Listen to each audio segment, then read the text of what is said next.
What's going on, everyone? So Kawhi Leonard's time with the Los Angeles Clippers may very well be numbered.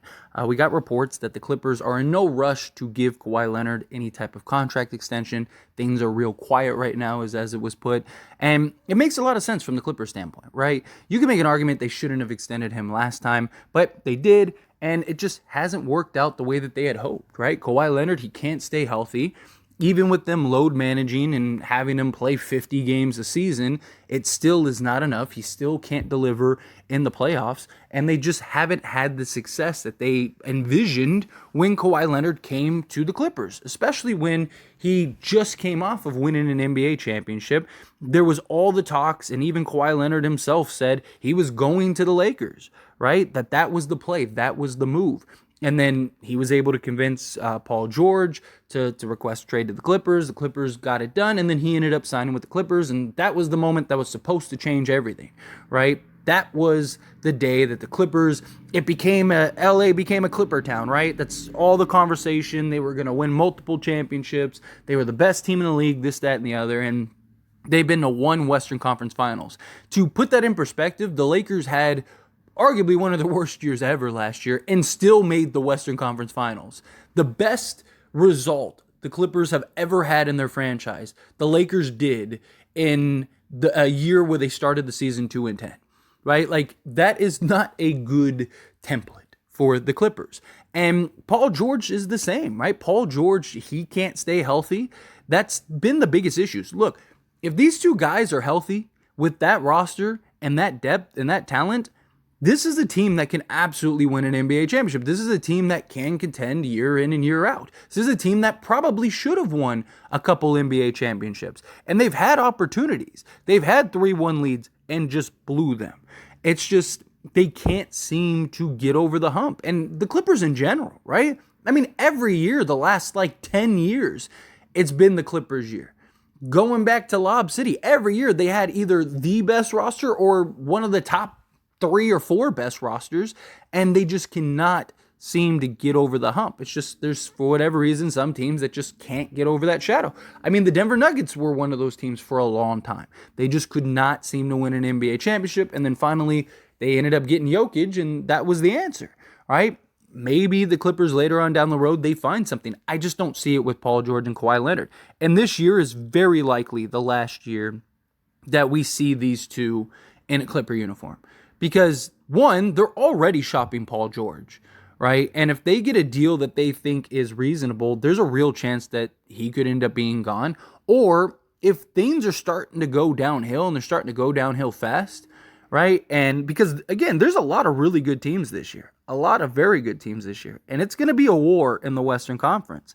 So if the Clippers and Paul George and Kawhi Leonard miss significant time and, they end up are looking at like a 7th or 8th seed midway through the season, don't be shocked if they just try to unload both of these guys, right? And just say, hey, it's not happening this year. We tried.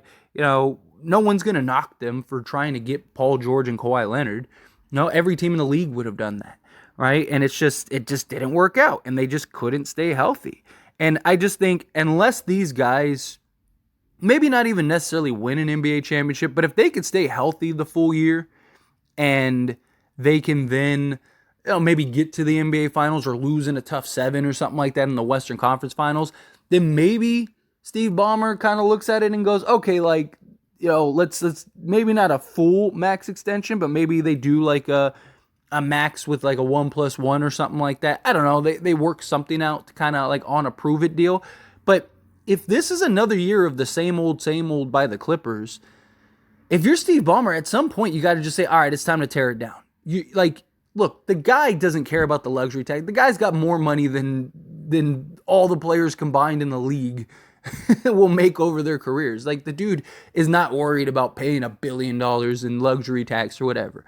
But there is a point where it's like, okay, I'm just burning money for the sake of burning money when we're not even making it out of the first round. Right, we're not having success. Why am I doing this when I could just hit the reset button, and other guys are going to want to play, right? Like, there's going to be other stars that want to go to the Clippers because, one, Steve Ballmer has all the money in the world. 2, there are players that look at it and go, man, like winning the first championship with the Clippers would be something legacy-wise. Now, obviously, winning a championship with the Lakers, you're cemented forever. But, like, if you're that star that wins something for the Clippers, like, just like Jokic is forever going to be, that championship with Denver is extremely valuable, right? Like, that is something that just, because it's never happened before, right? Just like LeBron's Cleveland championship is always going to be looked at higher than all the other championships because it was an organization that had never won an NBA championship. If some star goes to the Clippers and wins an NBA championship, even if they went to the Lakers and won a couple NBA championships, that Clippers championship would be a championship that many would remember as like, hey, this guy led the Clippers to the first ever NBA championship. So there is incentive from other players' standpoint, but it's just, again, they got to find guys that can stay healthy. Every year, this is the Clippers' year, and Kawhi Leonard goes down, and they're loaded. The guy's playing 50 games a year. He's playing half the season in the hopes that that will allow him to be healthy enough to play come playoffs, and he still is getting hurt in the playoffs. And then Paul George, this guy, like, every couple weeks, this dude's hurt. And Paul George is ridiculous. I mean, both of these guys are insane players, right? But they're not, they need to go to a team where they don't have to basically be the guys and don't have to be relied on heavily and don't have a workload and can basically just kind of coast.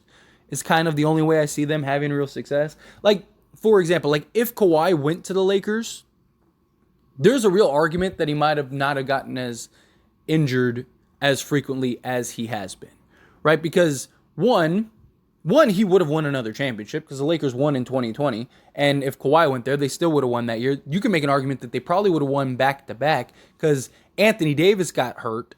And if Anthony Davis doesn't get hurt, they beat the Phoenix Suns. They were up 2-1 and were looking like they were very handily going to win and go up 3-1.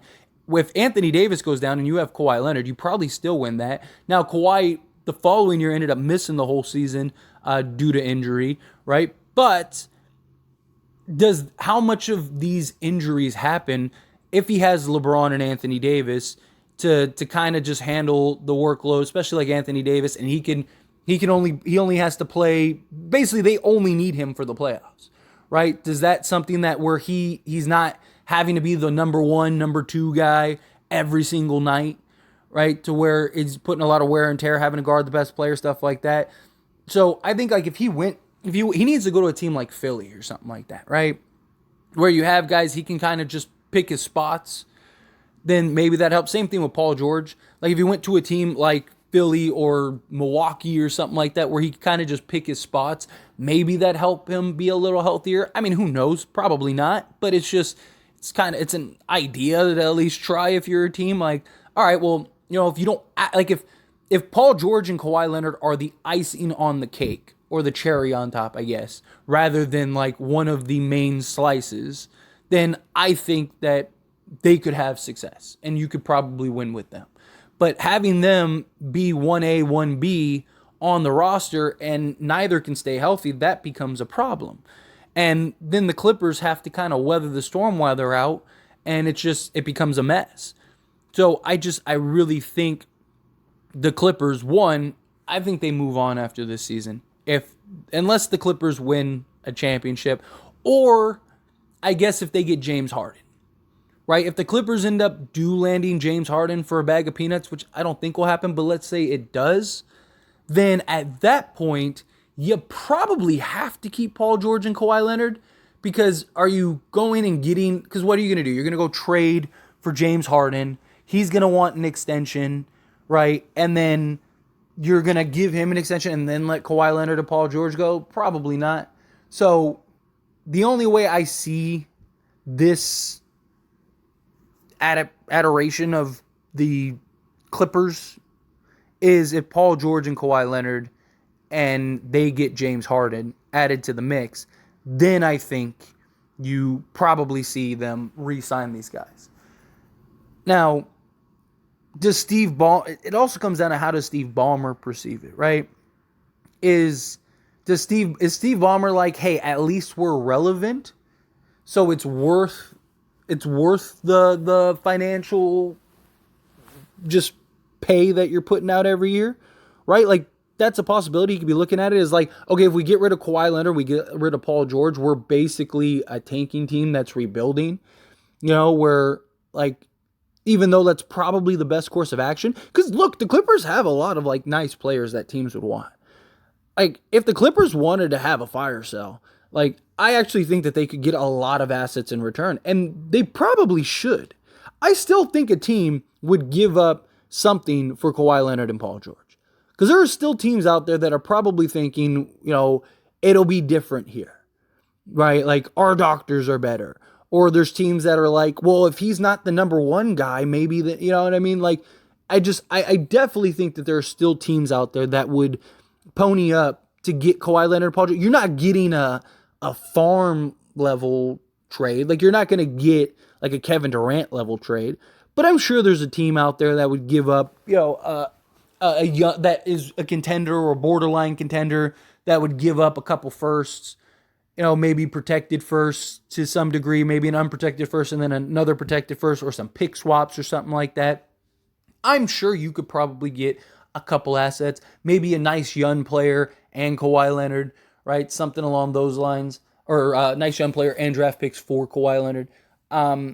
Maybe even Paul George, right? I could see a team saying, hey, we'll go and we'll take, whatever. We'll take Paul George and we'll give you this young guy and something like that, right? Like, I think Dallas would take a chance on one of these two, right? Like, I really do. I think Dallas, like, you could sign and trade Christian Wood and whatever pieces, give up a first or something like that and get like a Paul George or Kawhi Leonard.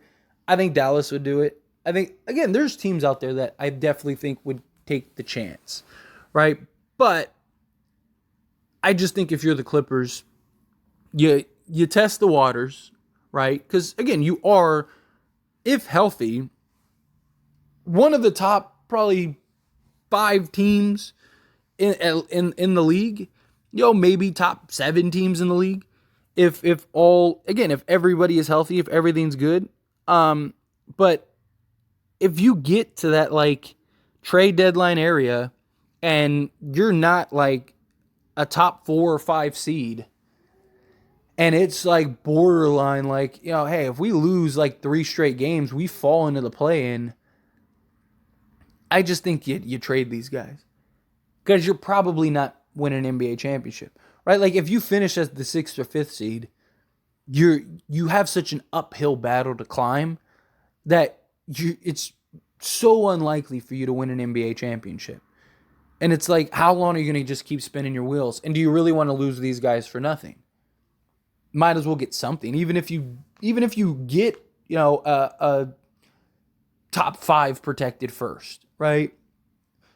Sure, why not? Right? Especially if you can get like one reasonable one to where a team, they're going to be good for a while. So it's like, all right, well, we'll get a top 15 pick or something.